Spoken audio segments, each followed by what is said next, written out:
पहले सॉरी बोले। इस बात की परवाह ना करे कि झगड़ा विवाद लड़ाई किसने शुरू की थी। इस बात की भी परवाह ना करे विवाद किस बात पर था। इस बात का भी परवाह ना करे कि कौन सही है और कौन गलत। इस बात का भी परवाह ना करे कि ये किसका किया धरा था।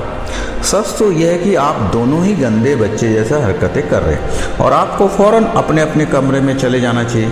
हम सभी समय समय पर लड़ते, ये मानव स्वभाव है। अगर आप इस सूत्र के समर्पित खिलाड़ी बनना चाहते हो और मैं आपकी आंखों की चमक से समझ रहा हूँ कि आप बकाई चाहते हैं कि तो आगे से आपको पहले सॉरी बोलना होगा। बस इतनी सी बात है, सूत्र पूरा हुआ। क्यों? क्योंकि सूत्र के खिलाड़ी यही करते हैं। हम पहले सॉरी बोलते हैं। हम पहले सॉरी बोलने में बहुत गर्व महसूस करते हैं क्योंकि हम में इतना आत्मविश्वास होता है कि सॉरी कहने समय हमें स्वाभिमान में कोई कमी महसूस नहीं होते, हमें कोई जोखिम चुनौती या कमजोरी महसूस नहीं होती। सॉरी कहने के बाद भी हम मजबूत बने रह सकते।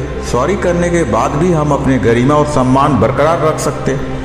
हम सॉरी इसलिए कहेंगे क्योंकि हमें अफसोस है कि हम लड़ाई झगड़े में पड़े और बहस की प्रकृति के कारण कम से कम 5 नियम भुला बैठे। देखिए, अगर बात लड़ाई झगड़े तक आ चुकी, चाहे वह कितना ही छोटी या सती क्यों ना हो, तो हम पहले ही कोई बुनियादी गलती कर चुके हैं। इसलिए हमें पहले सॉरी कहना चाहिए क्योंकि हम गलत है, चाहे बहस किसी के बारे में हुई हो। हम तो लड़ने के लिए अफसोस जता रहे, इस बात की परवाह ना करें कि झगड़ा किस बारे में था।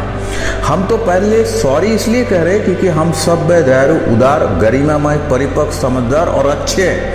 मैं जानता हूँ हमें ये सभी चीज़ें महसूस करनी चाहिए और इसके बावजूद सॉरी कहना चाहिए। मुश्किल चीज़ है, बड़ा काम है, बस इसे कर दे और देखें कि इससे आप कितना अच्छा महसूस करते। नैतिकता के ऊंचे धरातल से बड़ा ही ज़बरदस्त नज़ारा दिखता है।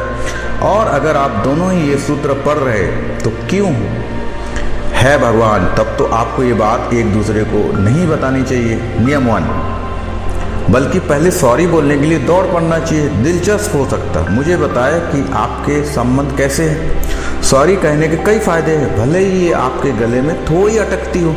इससे न सिर्फ आपको नैतिक लाभ मिलता बल्कि तनाव भी कम होता, बुरी भावनाओं से छुटकारा मिलता और हवा भी साफ होती है। संभावना इस बात की है, अगर आप पहले सॉरी कहते हैं तो सामने वाला भी शायद विनम्रता से माफ़ी मांग लेगा। शायद हमेशा याद रखें कि आप उस अपराध या गलती के लिए माफ़ी नहीं मांग रहे जो आपने की। आप तो सिर्फ लड़ने की अपरिपक्वता दिखाने के लिए माफ़ी मांग रहे। आप अपना संतुलन गंवाने और सूत्र को भूल बैठने के लिए माफ़ी मांग रहे। आप तो निर्धक, जिद्दी, बदतमीज, बचकाने वगैरह वगैरह बनने के लिए माफ़ी मांग रहे। अब आप अपने अपने कमरे से बाहर निकल सकते हैं।